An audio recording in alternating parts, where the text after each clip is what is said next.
السلام علیکم ورحمۃ اللہ وبرکاتہ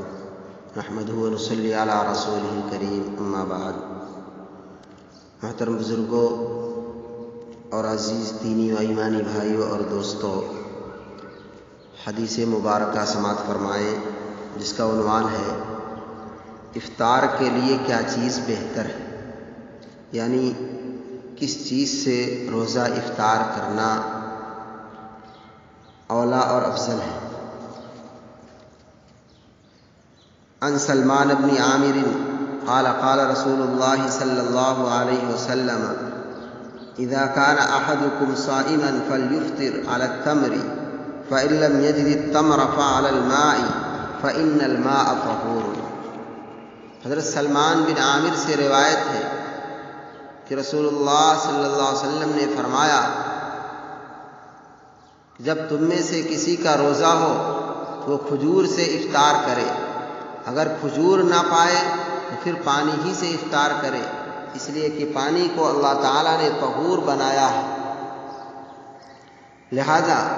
اہل عرب خاص طور سے اہل مدینہ کے لیے کھجور بہترین غذا تھی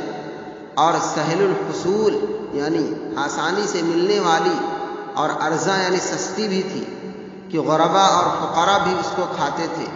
اس لیے رسول اللہ صلی اللہ علیہ وسلم نے اس سے افطار کی ترغیب دی، اور جس کو بر وقت کھجور بھی نہ ملے اس کو پانی سے افطار کی ترغیب دی، اور اس کی یہ مبارک خصوصیت بتائی کہ اللہ تعالیٰ نے اس کو طہور قرار دیا ہے، اس سے افطار کرنے میں ظاہر و باطن کی طہارت کی نیک فعلی بھی مقصود ہے۔ عن انس قال كان النبي صلی اللہ علیہ وسلم يفطر قبل ان يصلي على رطبات فإن لم تكن رطبات فتميرات فإن لم تكن تميرات حسن حسبات من ماء۔ حضرت انس رضی اللہ تعالیٰ عنہ سے روایت ہے کہ رسول اللہ صلی اللہ علیہ وسلم مغرب کی نماز سے پہلے چند تر کھجوروں سے روزہ افطار فرماتے تھے،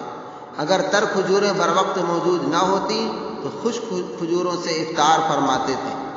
اور اگر خشک کھجوریں بھی نہ ہوتی تو چند گھونٹ پانی پی لیتے تھے۔ لہذا اس حدیث سے ہمیں اس بات کا پتہ چلا کہ روزے کو افطار کرنے میں جس چیز سے ہم پہل کریں وہ کھجور کا استعمال ہے، اگر میسر ہے تو بہت بہتر ہے، اور اگر کھجور میسر نہیں ہے تو اس کے بعد پانی کا استعمال ہے۔ لہذا بعض لوگوں سے یا بعض علاقوں میں کہیں یہ بات سننے میں آتی ہے کہ نمک سے روزہ افطار کرنا چاہیے، لہذا یہ اپنی منمانی بات ہے، نمک سے روزہ افطار کرنے کی کہیں کوئی بات نہیں آتی ہے۔ لہذا دو چیزوں کا ہی اللہ تبارک و تعالیٰ کے پیارے نبی حضرت محمد مصطفیٰ صلی اللہ علیہ وسلم تذکرہ فرمایا ہے کہ سب سے اولا اور افضل وہ کھجور ہے، اور اگر کھجور میسر نہیں ہے، بر وقت موجود نہیں ہے تو پھر اس کے بعد پانی ہے، اور پانی قریب قریب ہر جگہ میسر آ جاتا ہے۔ لہذا ان دو چیزوں میں افضلیت کی بات ہے، کوئی ضروری یا کوئی واجب یا کوئی فرض نہیں ہے کہ اگر ان دونوں چیزوں کے علاوہ کوئی افطار کر لیے تو اس کا روزہ ہی نہیں ٹوٹے گا، اس کا افطار ہی نہیں مانا جائے گا، یہ تمام باتیں کچھ بھی نہیں ہیں۔ روزہ کسی بھی چیز سے افطار کیا جا سکتا ہے، اس میں کوئی مذائقہ نہیں ہے، بس حضور پاک صلی اللہ علیہ وسلم نے حدیث میں افضلیت کے طور پر ان چیزوں کو بیان فرمایا ہے، لہذا اس میں یعنی کھجور میں غذائیت کے اعتبار سے بہت ہی طاقتور بھی ہے، اور پانی تو الحمدللہ حضور پاک صلی اللہ علیہ وسلم خود فرما رہے ہیں طہور کہ وہ پاک ہے، لہذا ہمیں ان باتوں پر عمل کرنا چاہیے۔ افطار کی دعا۔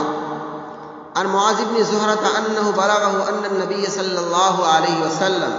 كان اذا افطر قال اللهم لك صمت وعلى رزقك افطرت، رواہ ابو داؤد۔ معاذ بن زہرہ تابعی سے روایت ہے کہ وہ کہتے ہیں کہ مجھے یہ بات پہنچی ہے کہ رسول اللہ صلی اللہ علیہ وسلم جب روزہ افطار فرماتے تھے تو کہتے تھے اللہم لک صمت وعلی رزقک افطرت، اے اللہ میں نے تیرے ہی واسطے روزہ رکھا اور تیرے ہی رزق سے افطار کیا۔ عن ابن عمر قال كان النبي صلی اللہ علیہ وسلم اذا افطر قال ذهب الظمأ وابتلت العروق وثبت الاجر ان شاء اللہ۔ حضرت عبداللہ بن عمر رضی اللہ عنہما سے روایت ہے کہ رسول اللہ صلی اللہ علیہ وسلم نے جب روزہ افطار فرماتے تھے تو کہتے تھے پیاس چلی گئی اور رگیں تر ہو گئیں اور خدا نے چاہا تو اجر و ثواب قائم ہو گیا۔ لہذا پیاس اور خشکی جو تکلیف ہم نے کچھ دیر اٹھائی وہ تو افطار کرتے ہی ختم ہو گئی، اب نہ پیاس باقی ہے اور نہ رگوں میں خشکی، اور انشاءاللہ آخرت کا نہ ختم ہونے والا ثواب ثابت و قائم ہو گیا۔ یہ اللہ کے حضور میں آپ صلی اللہ علیہ وسلم کا شکر بھی ہے اور دوسروں کو تعلیم و تلقین بھی ہے کہ روزہ داروں کا احساس اور اذعان یہ ہونا چاہیے۔ لہذا مندرجہ بالا دونوں دعاؤں کے الفاظ سے معلوم ہوتا ہے کہ آپ صلی اللہ علیہ وسلم افطار کے بعد یہ کلمات کہتے تھے۔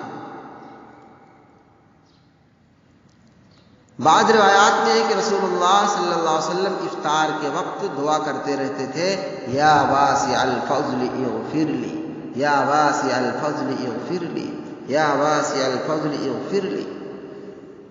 اے وسیع فضل کرم والے مالک میری مغفرت فرما دیجیے۔ لہذا ان دعاؤں کا افطار کے وقت میں اہتمام کرنا چاہیے۔ رسول اللہ صلی اللہ علیہ وسلم کا معمول تھا کہ آپ افطار کے وقت میں اس دعا کو پڑھتے رہتے تھے۔ اللہ تبارک و تعالی ہم سبوں کو ان تمام باتوں کو صحیح طور پر سمجھنے اور اس پر عمل کی توفیق نصیب فرمائے۔ وآخر دعوانا الحمدللہ رب العالمین، والسلام علیکم۔